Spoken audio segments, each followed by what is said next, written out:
After 15 years of marriage, I thought I'd seen every side of my mother-in-law, Patricia. The disapproving glances at my career choices, the subtle digs about my parenting, the constant comparisons to her perfect daughter, Amanda. But nothing could have prepared me for the day she started being nice. It began 3 months ago with a phone call that left me staring at my cell phone in disbelief. "Margaret, darling," Patricia's voice dripped honey through the speaker. "I was just thinking about that delicious lasagna you made last Christmas. Would you share the recipe?" I nearly dropped my coffee. In 15 years, Patricia had never once complimented my cooking. In fact, last Christmas she'd made a show of only eating the sides Amanda had brought, claiming she had a sensitivity to my seasonings. The lasagna. I managed to stammer.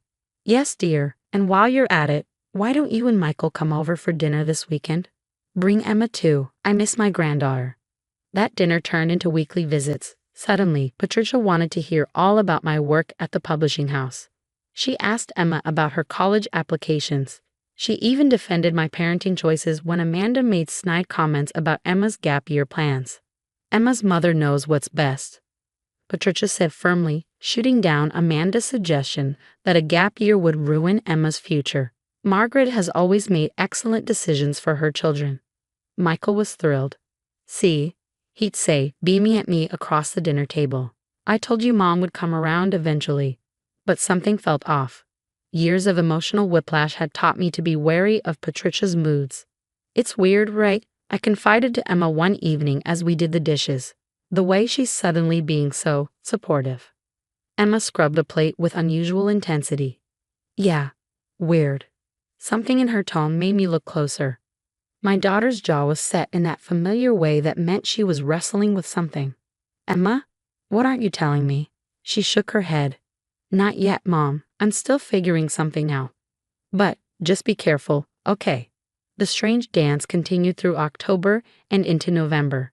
Patricia called regularly, always eager to chat. She sent thoughtful little gifts, a scarf in my favorite color, a first edition of a book I'd mentioned loving.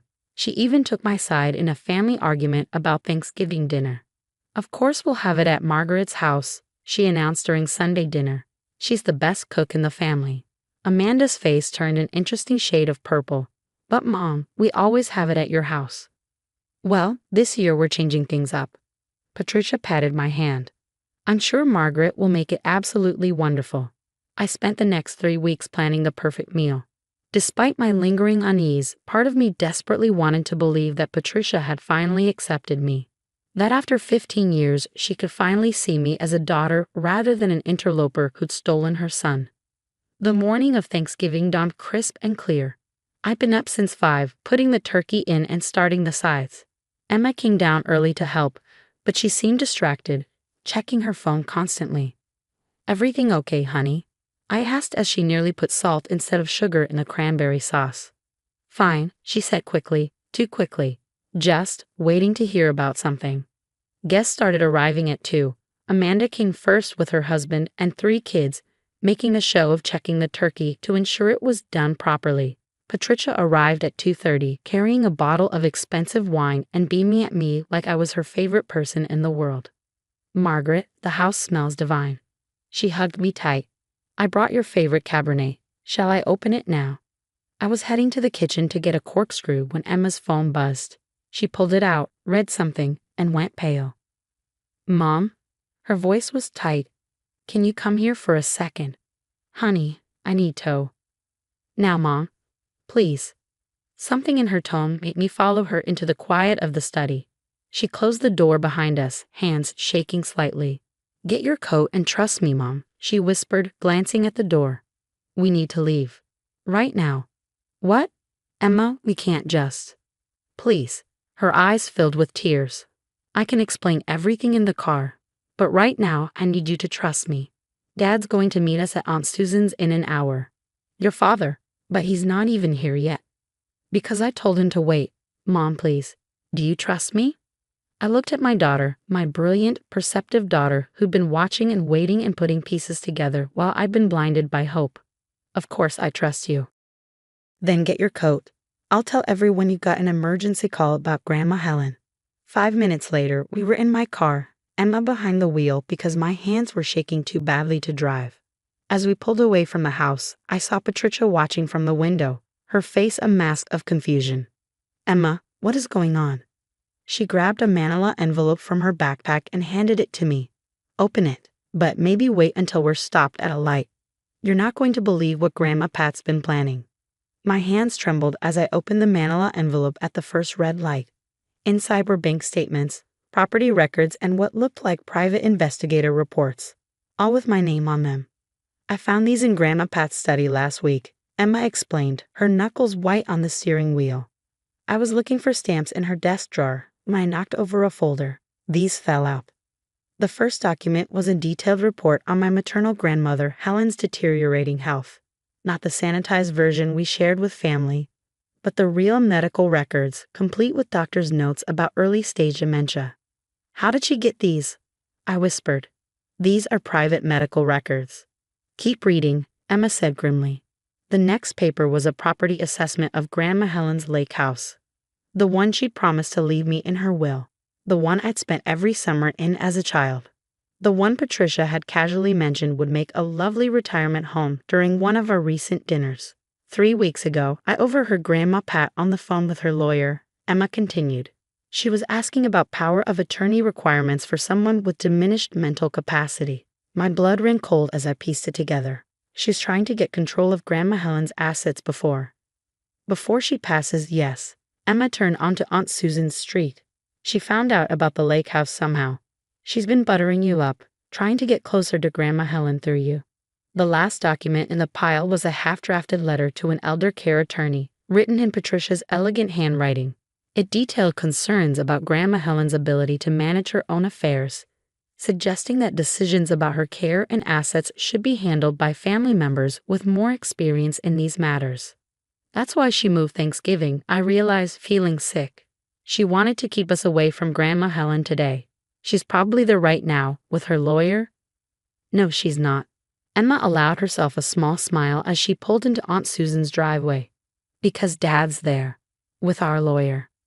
Michael was waiting on the front porch, his face etched with a fury I'd never seen before. Next to him stood Gloria Chen, our family attorney, holding a briefcase and looking grimly satisfied. Did you show her? Michael asked Emma as we hurried up the steps. The documents, yes, but I thought you should explain the rest. Inside, Aunt Susan immediately wrapped me in a hug while Michael paced the living room. I couldn't believe it at first, he said, running his hands through his hair. My own mother. When Emma showed me what she found, I hired a private investigator of our own. Gloria opened her briefcase and pulled out another set of documents. Patricia has done this before, she explained. 10 years ago, she manipulated her way into becoming power of attorney for her cousin Barbara. Within 6 months, Barbara's lake property was sold, and the money was redistributed into accounts under Patricia's control. Barbara died believing she'd lost everything in bad investments, Michael added bitterly. We found 3 other cases, all following the same pattern. Mom finds elderly relatives with valuable property, works her way into their confidence, and now she's targeting my grandmother. My voice sounded distant to my own ears. Not anymore, Gloria said firmly. We've already filed for a protection order. Your grandmother's assets are being placed in a secure trust, with you and your Aunt Susan as co-trustees, and we're reopening investigations into the previous cases. My phone buzzed, Patricia calling, then Amanda, then Patricia again. Don't answer, Michael advised. Mom's probably realized something's wrong by now. Let her sweat. As if on cue, a text from Patricia popped up. Margaret, darling, is everything all right? We're all so worried. Please let us know about Helen. The false concern made my stomach turn. I thought about all the times Patricia had criticized my relationship with Grandma Helen, calling me overly attached and suggesting I was babying her. All the times she tried to exclude Grandma Helen from family events. It hadn't been about dislike, it had been about isolation. I should have seen it, I whispered. All those years of keeping us apart. Hey, Michael knelt in front of me, taking my hands. None of us saw it. She's had decades to perfect this act, but she slipped up this time. She got greedy.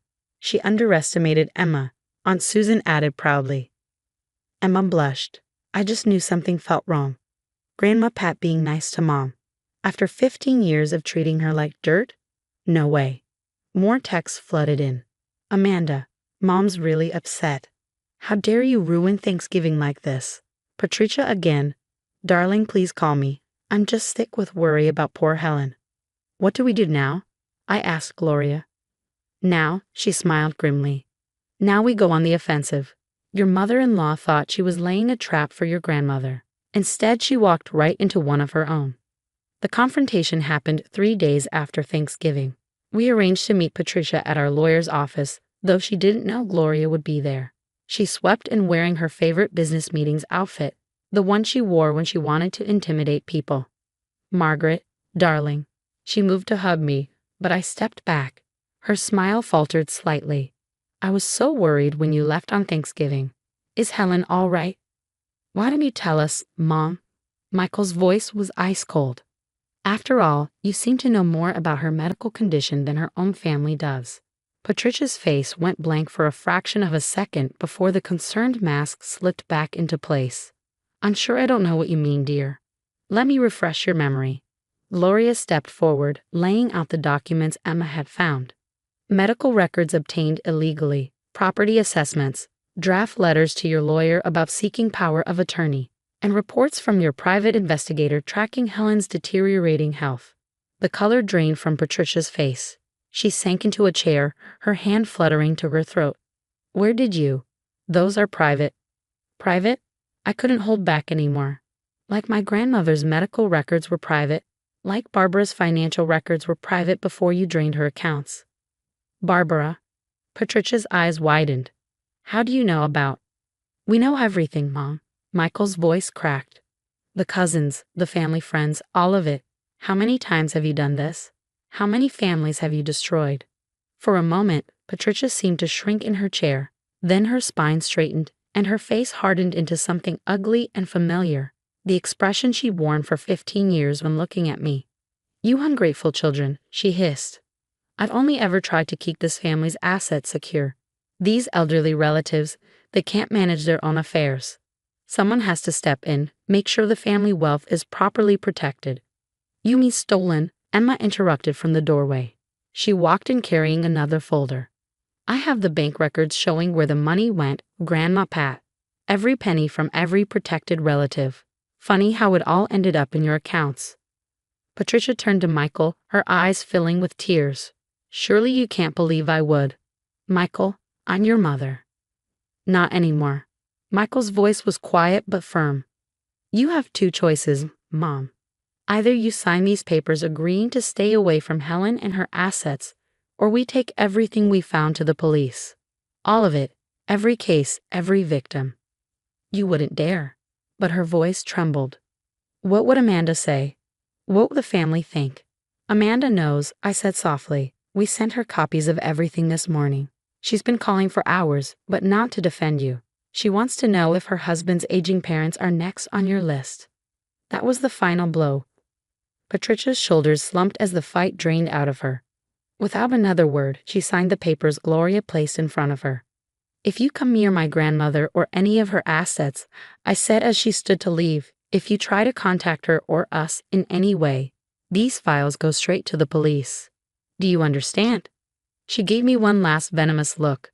I should have known you'd turn my son against me. You never belonged in this family. No, Mom, Michael said, taking my hand. Margaret and Emma showed us what real family looks like. They protected someone they love. You're the one who never belonged. After she left, Emma hugged us both. I've got to get back to campus, she said. Finals week starts Monday. Wait, I called as she reached the door. How did you know to start investigating? What made you suspicious? She smiled. Remember when I was little and you read me Nancy Drew mysteries?